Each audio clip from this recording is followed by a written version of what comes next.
झुंको फुरुता 18 जनवरी 1971, 4 जनवरी 1989 high school के छात्र थे।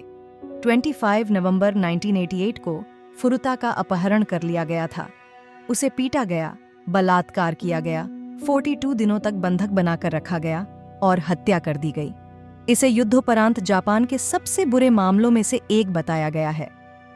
25 नवंबर 1988 को फुरुता अपनी बाइक पर एक इलेक्ट्रॉनिक्स रिटेलर में अंशकालिक नौकरी से घर जा रही थी। हिरोशी मियानो ने अपने दोस्त नोबुहारू मिनातो से कहा कि वह फुरुता को उसकी बाइक से गिराकर भाग जाए। इसके बाद मियानो ने फुरुता को उसके घर तक ले जाने के लिए कहा। इसके बजाय मियानो फुरुता को एक परित्यक्त गोदाम में ले गया, जहां उसने उसके साथ बलात्कार किया और उसे पीटा। उसने उससे कहा कि उसके याकुजा से संबंध है, वह जानता है कि उसका परिवार कहाँ रहता है और अगर उसने पुलिस को बताया तो वह उन्हें मार डालेगा।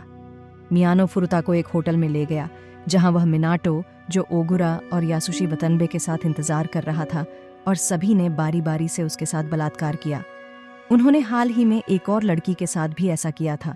वे फुरुता को मिनाटो के माता पिता के घर ले गए। उन्होंने उसे 42 दिनों तक वहीं रखा। 3 दिनों तक लापता रहने के बाद फुरुता की मां उसे ढूंढने की कोशिश में पुलिस के साथ काम कर रही थी। उसके अपहरणकर्ताओं को यह पता था और उन्होंने फुरुता को अपने माता पिता को फोन करके यह बताने के लिए मजबूर किया कि वह भाग गई है और उसकी तलाश न करें।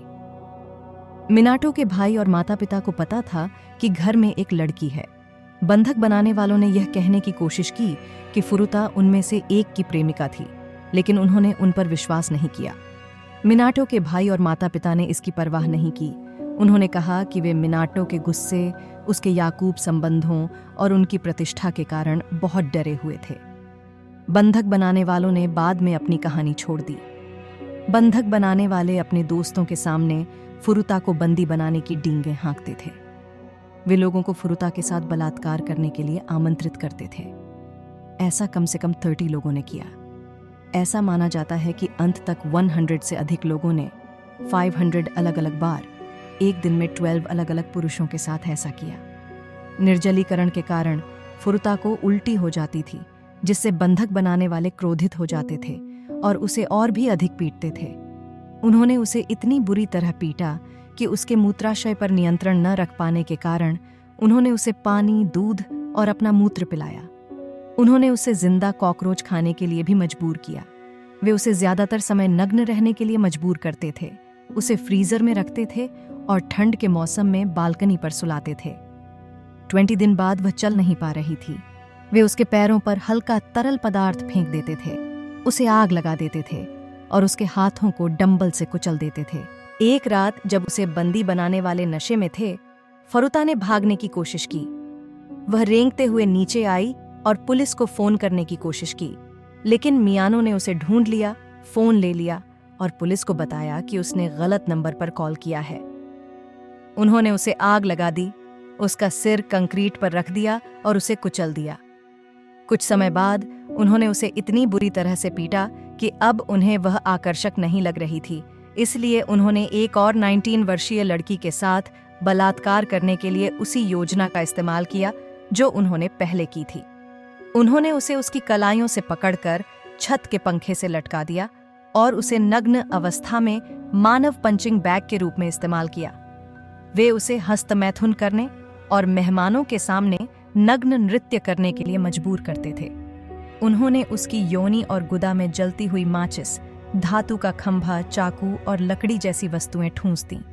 4 जनवरी 1989 को महाजोंग में हार के बाद मिनाटो और लड़के गुस्से में थे, इसलिए उन्होंने उसे 2 घंटे तक पीटा और जला दिया। फुरुता सदमे में चली गई और अगले दिन उसकी मृत्यु हो गई। मिनाटो के भाई ने उन्हें फोन करके उनकी मौत के बारे में बताया तो वे घर पहुंचे।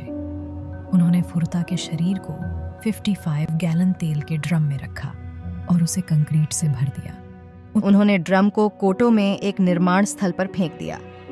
19 वर्षीय लड़की के साथ बलात्कार के बारे में पूछताछ किए जाने के बाद हिरोशी भ्रमित हो गए और उन्हें लगा कि वे फुरुता के बारे में बात कर रहे हैं। उसने सोचा कि अन्य लड़कों ने पुलिस को उसके बारे में बताया है, इसलिए उसने पुलिस को फुरुता के साथ जो हुआ उसके बारे में बताया और उन्हें बताया कि उसका शव कहाँ था। उन्हें उंगलियों के निशान से उसकी पहचान करनी पड़ी क्योंकि उसका चेहरा बहुत बुरी तरह पीटा गया था। शव परीक्षण से यह भी पता चला कि वह गर्भवती थी। अपनी हत्या के विवरण के बारे में बताए जाने के बाद फुरुता की मां बेहोश हो गईं और उन्हें एक मनोरोग अस्पताल में भर्ती कराया गया। जापानी पुलिस ने उनके नाम उजागर नहीं किए क्योंकि वे कम उम्र के थे, लेकिन एक जापानी पत्रिका शुकन बंशून ने उनके नाम ढूंढ लिए और यह कहते हुए उनके नाम लीक कर दिए कि वे अमानवीय थे और मानवाधिकारों के लायक नहीं थे।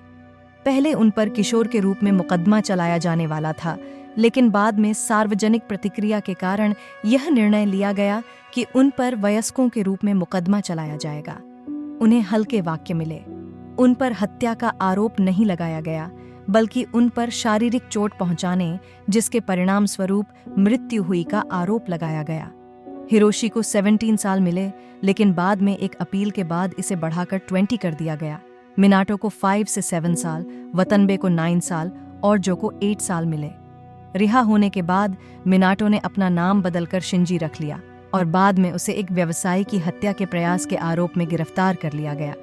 जो ने अपना नाम बदलकर जो कामिस्कू रख लिया। उसने फुरुता की हत्या के बारे में डींगे मारी। जो के पिता को शर्म महसूस हुई और उन्होंने कहा कि वह अपनी पूरी जिंदगी की बचत फुरुता के परिवार को दे देंगे। जो ने पैसे ले लिए और उसे अपने ऊपर खर्च कर लिया। जो की मां ने अपने बेटे के जीवन को बर्बाद करने के लिए फुरुता को दोषी ठहराया और कथित तौर पर फुरुता की कब्र को तोड़ दिया।